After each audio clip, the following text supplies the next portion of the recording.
Well, hello and welcome to all of our Gold viewers from around the world. I'm Kristen Schwartz, licensed midwife and MC here at Gold Learning and Gold Lactation. And here at Gold, we're getting ready for our Gold Lactation Online Conference of 2022. And with me here is our special guest, one of our speakers, Steph Wagner. Welcome, Steph. It's wonderful to see you here. Thank you.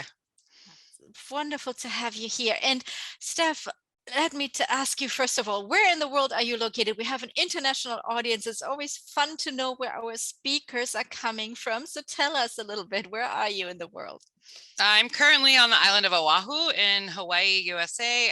My family lives here. I am a tried and true New Yorker.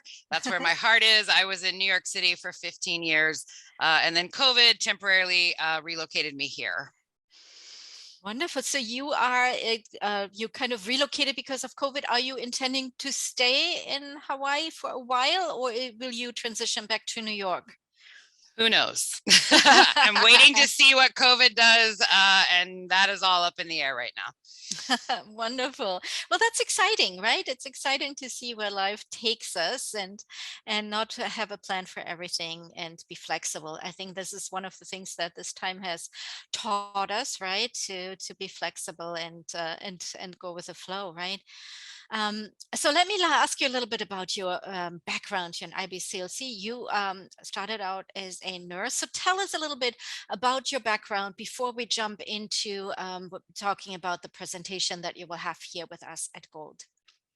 Yeah, so I've been a registered nurse for 21 years. Graduated from James Madison University in Harrisonburg, Virginia in 2001 with my BSN. I travel nurse for several years. I worked at hospitals in Virginia, California, New York. And then I went to New York City in 2005 to do a 13-week contract as a traveler nurse, and I never left. I fell in love with that city. So my background as a nurse is in labor and delivery. And then I became an IBCLC in 2014. I became a CLE, a certified lactation educator in 2012. So once I became an IBCLC and then I started my private practice, Everlatching Love, in 2015, I then left labor and delivery in 2015 and went to work on the parent baby units in the hospital. So I was working as an IBCLC for the last 4 years of my career in the hospital. And then I left the bedside, hopefully for good, in 2019. To run private practice full time. Private practice full time. So you have a wonderful background. You've seen it all. You were in labor and delivery, you an IBCLC at the hospital, and now in private practice. So you basically have seen it all, from private practice to working in a big institution, big hospital. So tell us how, I'm sure there were experiences where you learned from, where you said like you can bring all your experience together in the setting, right? And can you ask the question again? Sorry. Yeah, I was just saying, like, you have such a wonderful big background, the varied background with regards to, you worked in the big hospital, you came from labor and delivery, became an IBCLC, now in private practice. I'm sure all this experience helped you now in private practice too, because you've seen it all. Basically, you've had so much experience, right? Sure. Yeah, no, that absolutely helps. Though, as a labor and delivery nurse, I delivered thousands of babies probably over 14 years. Nobody ever talked about breastfeeding or chest feeding or body feeding. So I was told at almost every hospital I worked at that they'll teach them on postpartum. So I knew very little about that. It wasn't until I set out to learn this on my own. I was looking to change my career. I wanted out of labor and delivery.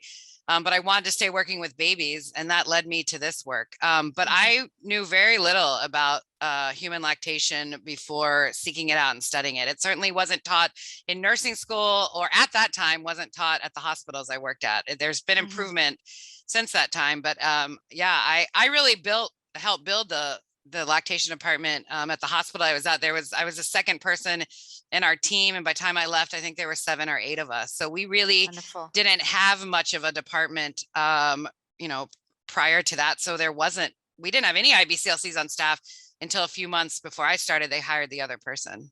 Oh, great. I mean, so you really put it together, basically. That whole department grew I helped. when you took it. That's I helped. wonderful. I helped. That's great. And you are so right. It's, I hear that again and again that in labor and delivery, there is not, or, much information taught, especially in the education on lactation, which is interesting because we know now how the birth goes, right? If there was a traumatic birth or a longer birth and, a medicated birth, that can have an influence on how lactation and breast and chest feeding and body feeding works, right? So I think it is important to have education, and it's wonderful to hear that help build that department there in the hospital. That's fantastic. You were featured, and this is exciting, intensively in the media. You were even on TLC. So, which of these features or events stood out to you, or is there anything you want to share with us that is wonderful to hear for us? Yeah, I've been lucky to be asked to do a lot of media things, which is always a privilege and an honor. TLC was a reality show called Smothered, that I was not familiar with before the producer reached out to me, but it's about very close adult mother-daughter relationships. And it's not a show I would have watched before, but one of the families, the mother-daughter duo in New York City that the show followed, the daughter had a baby. And that family is a very medical family. She's a nurse by training. Her father's a doctor, her husband's a doctor, and they were very pro breastfeeding. And so they told the show that they wanted to hire a lactation consultant and show that. And so I was a home visit that I did like any other home visit. That's how I worked in New York City. I went apartment to apartment, and it was an honor and a privilege. Now, unfortunately, we taped that the summer before. It was supposed to be a big viewing party and a big exciting thing in New York City when that aired in June of 2020, but we were all in Oh, lockdown with COVID. oh So no. I got to watch it in my apartment alone. Oh. And yeah, didn't get to have the big viewing party, but yes, it's season 2, episode 6 of Smothered. If anybody wants to watch it on demand, that Now we show is definitely still want to on. check it out. Yeah, Now yeah, we definitely want to see you in action. yeah. Steph, we want to see you in action. Well, thank you so much for sharing that. Now we will look Yeah, into that. it was fun, and I tell you, TLC and that whole production team were incredibly respectful. They let Nice. me run the consult like any other consult. They didn't tell me what to do, what to say. They followed my lead. They could not have been more respectful to the work Oh, we do and showing that in a good. positive light, even on a somewhat, silly reality show. So And you know what is that is wonderful to hear, because that you were able to do your work and assist the family and help them with their breastfeeding needs and breast and chest feeding needs. And what is important too, that this is being brought out into families living rooms on the TV, right? Because maybe it encourages other families to learn more about lactation, or to seek out lactation or lactation counselor and IBCLC as well in their journey. So I think it serves not only the purpose of entertainment, but also maybe a little bit of education as well, for people being open to the idea, who may not have thought about breast or body feeding to begin with, right? true, absolutely. That's why I did it. I did it because it was a medical family and I was working with a nurse, so I knew, I wasn't going to be mocked. Right. They were very serious about this, and so was the whole production team. So, they edited a lot. We filmed over 4 or 5 hours, and I think I'm on camera for maybe 5 minutes. So they cut out a lot, but it was a lovely family. They are a lovely family, and they have a strong social media presence. And the mother that I worked with is still breastfeeding, and that little girl is a toddler, and she often tags me or Everlatching Love or something. Just, she's a huge advocate. So I think just her social media presence has done a lot for breastfeeding as well. Oh, beautiful. That's Yeah, wonderful to hear. Yay, that's great. yay. Uh, Now let's talk about the presentation. This is a fantastic topic. Your presentation is titled The Critical Need for Inclusive Language and Inclusive Care for the LGBTQ plus chest feeding and body feeding community. So give us a little overview, what we can look forward to learning. Yeah, so I work with a lot of LGBTQ plus parents and families that for various reasons, and I go into that in the talk, Yeah. might use the language of chest feeding or body feeding rather than breastfeeding. I go into language, which is a huge part of this. Understanding the language of any group or any culture helps you relate to them. I talk a little bit about the history of LGBTQ community in healthcare and kind of how we got to where we are now. I talk about some of the disparities we're seeing and the numbers and how we see these numbers growing rapidly. I have the latest Gallup poll from the United States from literally last month, February 2022, showing our latest numbers, at least in the US. And these numbers are rapidly growing, especially among the younger generation, yes, which will be the future parents that we're all going to work with. So, you know, a lot of this is coming from high school, college campuses and people in their, you know, early mid 20s, and they either are or will be having families.